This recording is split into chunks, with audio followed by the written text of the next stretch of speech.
get ready for some history lessons. So, hello kids. We are now going to have kind of like history lesson. Wait, can you see me? Yeah. So basically today is kind of like a museum day, if you can. I don't know. Basically, there are like 5 main palaces here in Korea. So today is traditional day or something. I don't know. I haven't named it yet, but I'll come up with a clever name in the thumbnail or something. I don't know. So, but we are going to visit 5 main palaces today. I don't know if I can cover 5 main palaces like in one day, but as we know, perhaps they are kind of in walking distance, but the palaces are huge. So I don't know, but we'll try. We'll see about that. We're excited and we're energized, and we'll go.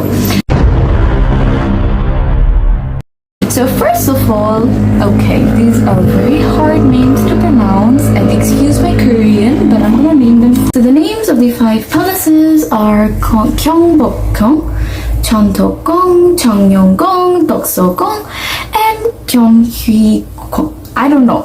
I'm sorry. Please, Koreans, don't hate me. But we are kind of going there.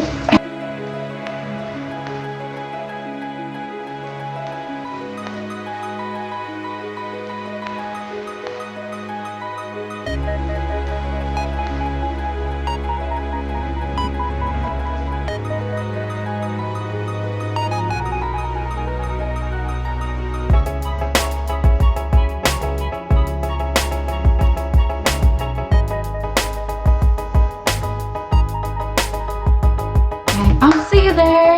Bye for now. I'll teach you there. Bye. So till now, my favorite form of transportation is the metro. That's a subway station. So I'm gonna go there. And this is the map. And we're gonna go from Nakseongdae to Gyeongbukgung. So the fastest route is gonna cost us more stations. So we're gonna go by the simple one. But I still have to cross many stations. But let's go.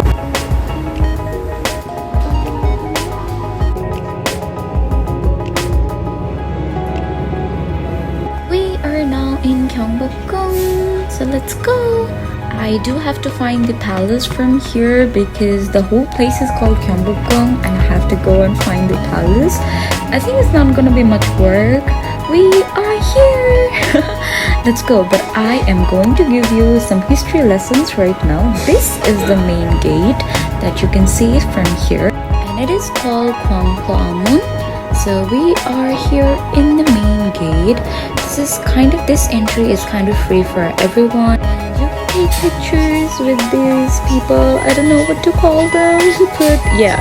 But before we enter into the whole main thing, I really want you guys to give you a short history lesson because I'm such a nerd for Korean history and their culture. It's amazing. I love it so much and I really want you guys to enjoy it too.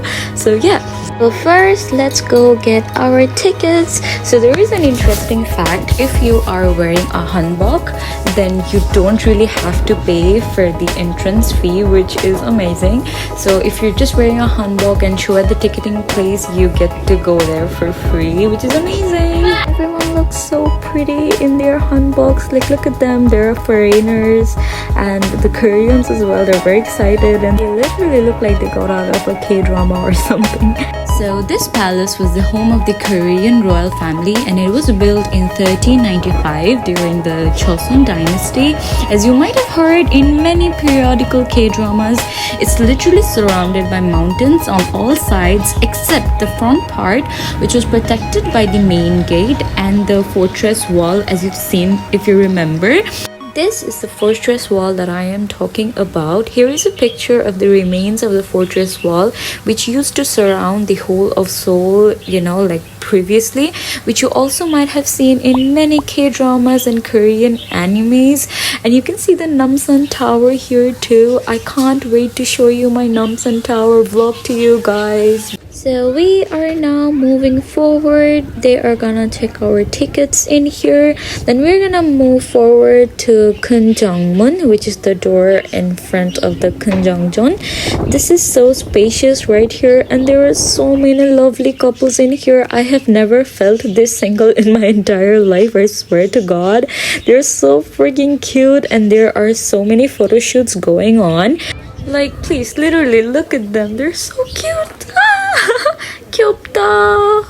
Oh, and the palace looks so much spacious like today is because the main palace was destroyed during the Indian War when Japanese invaded Korea, and they freaking destroyed like 90% of everything. We are now gonna go to Kunjongjeon, which Korean means like a meeting room, and the door that we are gonna see in front of it is called Kunjongmun because mun means door in Korean. So for the door for Kunjongjeon is basically Kunjongmun. Anyways, everyone was doing photo shoots, so I kind of got one for myself too before wearing the hanbok.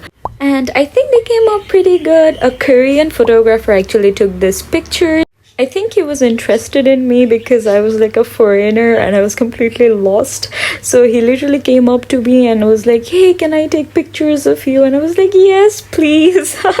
Anyways, I was feeling very left out. So I went to a hanbok rental place so I can rent a hanbok and wear it for the day. It was like, you know, they charged me per hour and they literally helped me wear it. They were so nice. Look at me after wearing hanbok. I literally look so happy, literally running around and taking pictures. And the Koreans were taking really amazing pictures for me and videos as well. Look at me, I'm so happy. I literally look like I am the freaking modern queen who doesn't need a king. And I don't know, I felt so pretty after a really long time, and it felt amazing to be literally immersed into Korean culture like that. And it was so windy and it was so dramatic. I felt so freaking pretty, like a princess. I can't express it.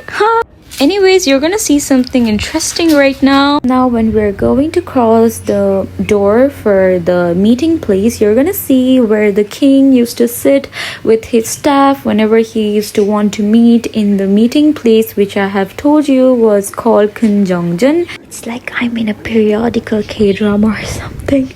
So when we're going to enter through this, you are going to see some kind of stones or something, and these are the stones that I am talking to you about. These stones actually refer to ranks. You know, this is the meeting place of the king, so these are like ranks written in the stones, and according to the ranks, the king's men used to sit in front of the king in his meeting palace. So from the meeting palace to the right, here is the prince's place where the prince stays, and to the right you would expect to have like the princess's place, you know, like the daughters, but no, it's the party place. On the right here we see the party place. Look at how intricate the designs are in the prince's palace. This is where I took a lot of pictures. This is really pretty. Now let's head to the main thing, the main meeting palace of the king, where we can see his throne and where he used to sit and all the other intricacies. Can you imagine this place with all these intricate designs used to exist back in 1395? That's like so long ago. So this is the throne that I was talking to about, and you can see the whole meeting place that the king used to sit in. And there is a very expensive painting back on the throne where there is like a sun and a moon and all the 5 mountains that surround the whole palace. And this painting is very expensive, and you will see this painting in every throne that you're gonna see in the rest of this palace. And there are a lot of other palaces in this palace itself.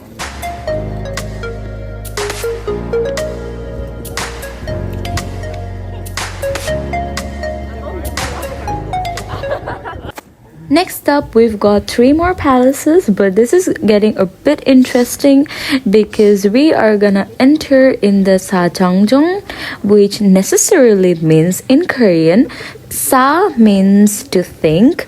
So Sajangjong means thinking palace. So it's like a place for the king to think about his politics and everything, to discuss it with his very close associates and everyone. So yeah, these are the 3 palaces which you're gonna see, and the king used to shift between these 3 palaces to think. You know, interestingly, he used to shift considering whether it's hot or cold. Like these 3 palaces used to have different temperature, climate or anything, something like that. So he used to shift between these 3. Here you can see the main 3 palaces that I was talking to about. 3 of them has 3 different names. So yeah, the main one is Sajongjong, and here's the other 2.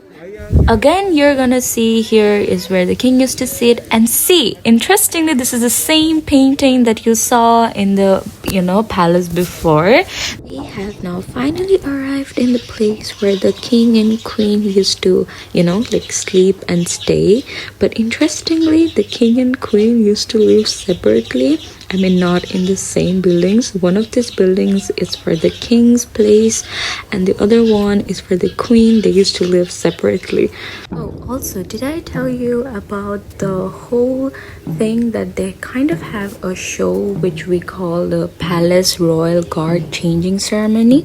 So in the Joseon dynasty, the royal guards of the palace were like gatekeepers, and they used to guard, the main gate, and they used to shift duties. And this was a whole ceremony kind of thing going on, and they show us this ceremony kind of like multiple times in a day in the palace, and it looks so royal and amazing. It's like it gives you goosebumps. It's amazing. I really want you guys to visit this place. If you have the chance to come in Seoul, do visit this place. If you are like a history fanatic like me, you will love this place. You're wearing a hanbok, feeling like a princess, and like going around and feeling up all the Korean culture. You're gonna love it, I promise.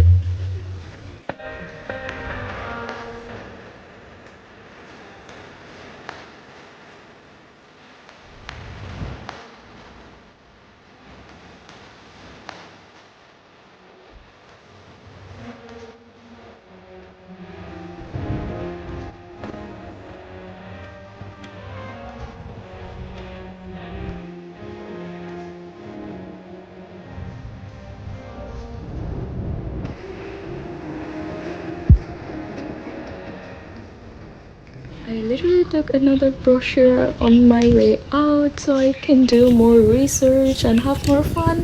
I really hope you guys loved this video, and I hope you loved the whole tour.